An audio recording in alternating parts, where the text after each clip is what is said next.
आप मुझे बताओ कितने बार आप सही होते हैं लेकिन तभी भी आप पहले निकल जाते हैं। आपका एवरेज विन है 15% और एवरेज लॉस है आपका 5%, मतलब 1:3। 3 R हो गया। आर का मतलब रिवॉर्ड आपको ₹1 डालने के बाद ₹3 मिला। आप खुद को बोलो कि लास्ट 3 मंथ में मैंने कितने ट्रेडिंग के रिलेटेड सेमिनार किए, वेबिनार किए, या मैंने कुछ बुक्स पढ़ी, कितने अच्छे ट्रेडर को मैंने जाना। मुझे ऐसा लगता है ट्रेडिंग में मैजिकल इंडिकेटर कोई नहीं होता। लोग बोलते हैं कि ऐसा कौन सा इंडिकेटर आप यूज करते हैं जिससे आपको प्रॉफिट हो सकता है। आप कौन से स्टॉक सेलेक्ट करते हो। ऑफकोर्स स्टॉक सिलेक्शन बहुत इंपॉर्टेंट है, लेकिन इंडिकेटर कोई मैजिकल इंडिकेटर नहीं होता। हजारों इंडिकेटर्स है, आप किसी भी इंडिकेटर को पकड़ो, आपको सिर्फ एक इंडिकेटर मास्टर करना है, आप पैसे कमा सकते हैं। क्योंकि इंडिकेटर से ज्यादा इंपॉर्टेंट होता है आपका माइंडसेट, फियर एंड ग्रीड। मैं आपको अभी प्रूव करके दिखाता हूं आपको। आप मुझे बताओ कितने बार आप सही होते हैं लेकिन तभी भी आप पहले निकल जाते हैं। जैसे कि GBTND का बहुत बार मैंने शेयर किया, जिक्र किया कि मैंने प्रॉफिट तो कमाया, अच्छा खासा 6 फिगर में प्रॉफिट कमाया, लेकिन वो और बड़ा हो सकता था, मल्टीपल 6 फिगर हो सकता था, लेकिन क्यों नहीं हुआ। हो सकता है उसके अंदर हमें फियर लगा कि यार क्या मार्केट हमारा पैसा यहाँ से लेगा या हमारा प्रॉफिट कम होगा, इसलिए हम पहले ही आउट हो गए। बहुत बार ऐसा होता है कि आपका स्टॉप लॉस हिट नहीं हुआ लेकिन तभी भी आप आउट हुए। बहुत बार ऐसा होगा कि आपने स्टॉप लॉस ही नहीं लगाया, बिकॉज एक्सपेक्ट किया यार इतना तो कैसे गिरेगा, ट्रेंड तो अप ट्रेंड है, मार्केट तो अप है, ये शेयर कैसा गिर सकता है। आपको आप जस्टिफाई करने लगते हैं, लेकिन यही डिजास्टर होता है ट्रेडिंग के लिए। और ये सब चीजें सब लोग करते हैं। मैं यहाँ कोई नॉलेज आपको ऐसा नहीं दे रहा कि मैं बहुत ही अलग था, मैंने यही चीज की है। अभी भी कभी कभी मिस्टेक्स होती है और मिस्टेक होना चाहिए, जब भी मिस्टेक्स होगी तभी आप लर्न करो, राइट। तो इन मिस्टेक से सीखना पड़ेगा। अगर आपने ऐसा सोचा मैं मिस्टेक कभी नहीं करूंगा, तो मुझे ऐसा लगता है आप ट्रेडिंग में सक्सेसफुल कभी नहीं होंगे। तो मिस्टेक तो करना पड़ेगा, सिर्फ उस मिस्टेक को आपको दोबारा नहीं करना है एंड उससे सीखना है। जितना आप ज्यादा मिस्टेक करोगे उतना ज्यादा सीखोगे, ये मेरा बिलीव है। आप बोलेंगे नहीं नहीं मुझे बिना मिस्टेक कर सीखना है, तो मुझे तो ऐसा नहीं लगता कि आप बिना मिस्टेक कर सीख सकते। मिस्टेक तो करना पड़ेगा, लेकिन उस मिस्टेक से आपको सीखना पड़ेगा। तो मैजिकल इंडिकेटर के पीछे मत भागो, कोई ऐसा मैजिकल इंडिकेटर नहीं है, कोई ऐसी स्ट्रैटेजी नहीं है जो आपको लॉन्ग टर्म तक प्रॉफिटेबल बना सकती है। प्रॉफिटेबल बनाने के लिए सिर्फ एंड सिर्फ मुझे ऐसा लगता है आपकी साइकोलॉजी ही काम आएगी।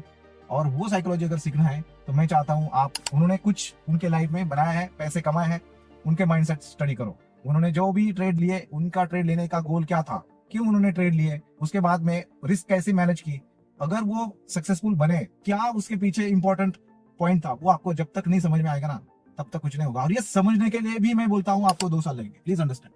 कितना भी मैं बताऊं ना अभी चिल्ला कर कि भाई देखो आप रिस्क मैनेजमेंट के ऊपर फोकस करो, तभी आप कल जब ट्रेड लेंगे ना फिर बोलेंगे यार टीवी पे कौन सा बोला गया है, किससे न्यूज आ रही है। कितनी बार ऐसा हुआ है हमारे ग्रुप के अंदर, आप हुए तो देखो कि बड़े बड़े रिजल्ट आ गए लेकिन तभी भी शेयर नीचे गया।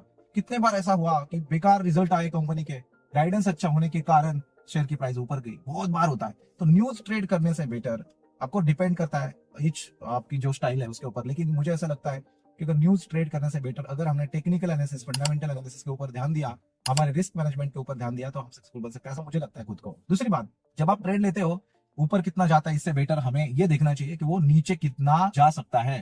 बिकॉज नीचे अगर इतना गया तो मेरा कितना लॉस हो सकता है।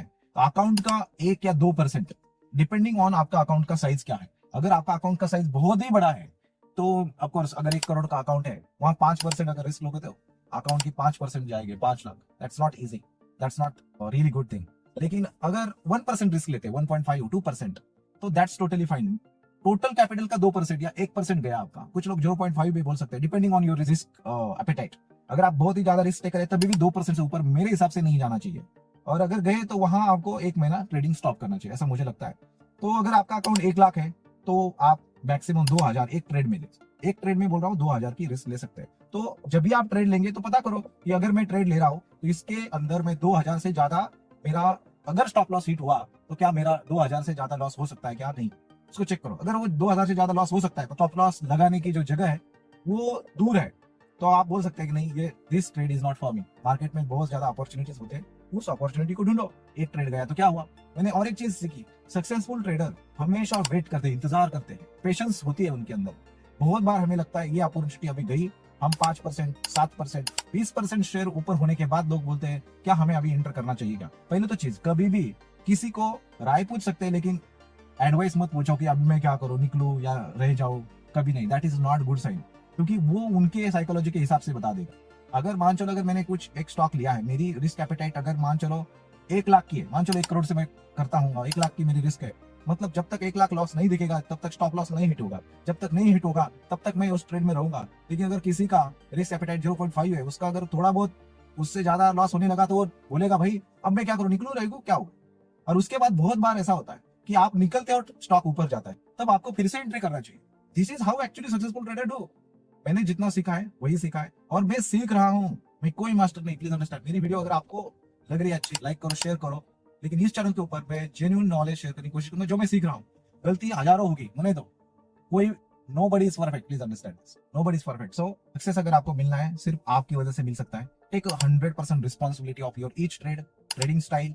और कभी भी मैजिक चीजें ढूंढने मत जाओ, खुद के ऊपर काम करो। मैं आपको बोलता हूँ आप ना खुद की टेस्ट करो। अभी क्या आप खुद को बोलो कि लास्ट 3 मंथ में मैंने कितने ट्रेडिंग के रिलेटेड सेमिनार किए, वेबिनार किए, या मैंने कुछ बुक्स पढ़ी, कितने अच्छे ट्रेडर को मैंने जाना, उनसे सीखा, मैंने ट्रेडिंग जर्नल लिखा, कितने मैंने ट्रेड लिए। चलो इतना भी किया ना। दूसरी टेस्ट, आपने अगर कितने ट्रेड किया उसको बताओ कि मैंने 50 ट्रेड कर दिया अपने के लिए। किसी को प्रूव नहीं करना है, मुझे भी नहीं करना है, आपको भी नहीं करना है और करना भी नहीं चाहिए। खुद को इंप्रूव होना चाहिए। तो आप सोचो कि मैंने टोटल लास्ट 3 महीने में ट्रेड कितने लिए, ठीक है, नंबर ऑफ ट्रेड्स। उसके बाद में उनमें से कितने ट्रेड लूजिंग थे और कितने ट्रेड प्रॉफिटेबल थे।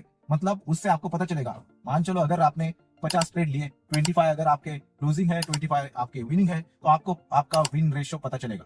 उसको बैटिंग एवरेज कहते हैं लोग, लेकिन हमें कोई वो टर्म्स में नहीं जाना है। हमारा गोल क्या है इस चैनल के ऊपर, सिंपल लोगों को सब समझना चाहिए। और मैं जापान में बैठकर आप लोगों को बता रहा हूँ, इंडिया में, because I want to improve each traders life. I mean life तो मैं नहीं चेंज कर सकता, लेकिन ट्रेडिंग स्टाइल तो चेंज कर सकता हूँ। आप चेंज हो सकते हैं नॉलेज से, और वो फ्री में है। मैं कोई किसी को चार्ज भी नहीं कर रहा हूँ, मुझे अच्छा लगता है इसलिए मैं शेयर कर रहा हूँ, राइट।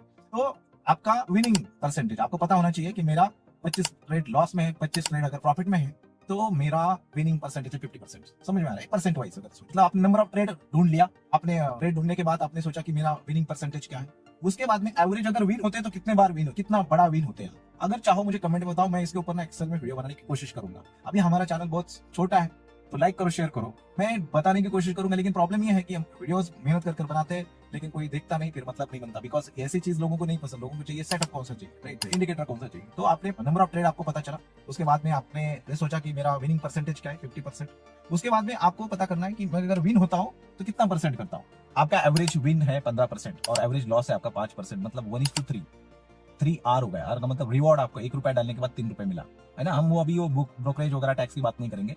इतना सोचो पहले कि आपका एवरेज विन कितना है, एवरेज लॉस कितना है। पहला नंबर ऑफ ट्रेड, दूसरा आपका बैटिंग एवरेज मतलब विनिंग परसेंटेज, आपका तीसरा आपका एवरेज विन होता है तो कितना परसेंट होता है, एवरेज लॉस होता है तो कितना, और आप एवरेज कितने दिन होल्ड करते हैं। That is not that much matter actually, लेकिन तभी भी आपको पता करो ना। स्टैंडर्ड डिविएशन होता है, बहुत सारे अलग अलग मैट्रिक्स है, उसके मैं बाद में बात करूंगा। इतने अगर 4-5 मैट्रिक्स भी अगर आपको पता है, एंड अगर आपको पता चला मेरा एवरेज विन एवरेज लॉस से ज्यादा है, यू आर प्रॉफिटेबल ट्रेडर। लेकिन अगर आपको पता चला मेरा एवरेज लॉस ही 15% हो रहा है, और जब मैं मान चलो अगर आपको प्रॉफिट होता है तो आप 10,000, 20,000, 40,000 होता है तो आप बुक करते हो, और जब लॉस आपका 50,000 होता है आप होल्ड करते रहते हो, expecting that it will reverse again, it will never reverse. And जितना आपका लॉस होता है ना, वो रिकवर होने में बहुत टाइम लगता है, और रिकवर करते करते हमारा ईगो हट होने के कारण हम रिकवर करते जाते हैं और लॉस होते जाता है। आई होप आपको ये इन्फॉर्मेशन अच्छी लगी होगी। मेरे से अगर कुछ लोगों की अगर लाइफ चेंज हो गई, मेरे से अगर कुछ लोगों को सीखने को मिला, तो क्या प्रॉब्लम है, राइट। तो I hope you love my videos, like it, share it. मिलते हैं नेक्स्ट वीडियो में। बाय बाय दोस्तों।